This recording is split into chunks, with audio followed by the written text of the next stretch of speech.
पुरुषार्थ से प्रारब्ध। ओम शांति। विषय अमृत तुल्य ब्रह्मा भोजन। हम सभी भगवान की पालना में पल रहे हैं। वही अपना सत्य ज्ञान देकर, श्रीमत देकर, राह दिखाकर हमारे जीवन को सुख, शांति, पवित्रता और संपदा से भरपूर कर रहे हैं। बहुत अच्छी बातें कही उन्होंने। तुम्हारे दर पर काल कभी नहीं आएगा अगर तुम यहां देह से न्यारे अशरीरी होने का अभ्यास करोगे। बहुत अच्छे शब्द।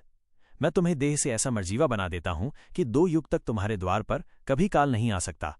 हमारे परमपिता हमें संपन्न बनाने आए हैं। अनेक खजाने उनके पास हैं। सबसे बड़ा सेठ कह दो भगवान ही है। वो सारे खजाने हमें ही तो देने आया है, मालदार बनाने आया है हमें। हम उससे अपने को कनेक्ट करें, उसकी आज्ञाओं पर चलें।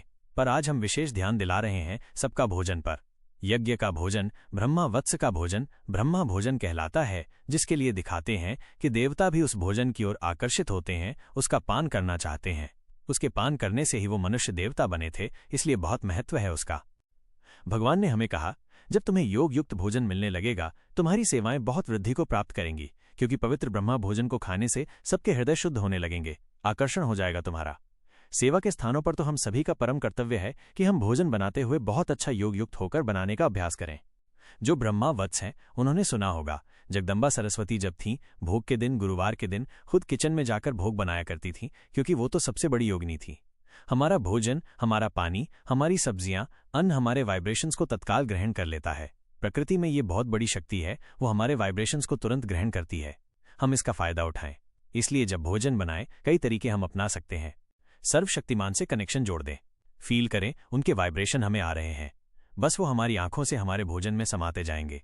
कभी हम शिव बाबा का, ब्रह्मा बाबा का आह्वान कर लें, आ जाओ हमारे किचन में, दृष्टि दो इस भोजन को। कभी हम अशरीरी होकर भोजन बनाने की प्रैक्टिस करें अच्छे विचारों में, क्योंकि भोजन पर बहुत ज्यादा प्रभाव पड़ता है हमारे प्यार और हमारी खुशी का। प्रेम और खुशी के वाइब्रेशंस को अन्न तुरंत ग्रहण कर लेता है। आप सब जानते हैं, सुना है, खुशी जैसी खुराक नहीं। तो अगर खुशी में, प्रेम से योग युक्त होकर हम भोजन बनाएं तो हमारा भोजन ही बहुत बड़ी औषधि के रूप में परिवर्तित हो जाएगा। जो भी उस भोजन का पान करेगा वो अनेक रोगों से मुक्त होगा, उसके विचार बदलेंगे। तो हम बहुत ध्यान दें अपने घर में जब भोजन बन रहा है। समझ लें भगवान को भोग लगाने के लिए भोजन बना रहे हैं। कुछ भी संकल्प न करें कि मेरे पति को ये अच्छा लगता है, बच्चों को ये अच्छा लगता है। नहीं तो भोजन झूठ माना जाएगा और फिर अति प्यार से भगवान को भोग लगाना है। मैं परम पवित्र आत्मा हूं। इन सुंदर संकल्पों के साथ भोजन कुक करेंगे। गीत बजा सकते हैं आप सुंदर, कोई क्लास चला सकते हैं, ताकि आपके संकल्प बहुत महान हो।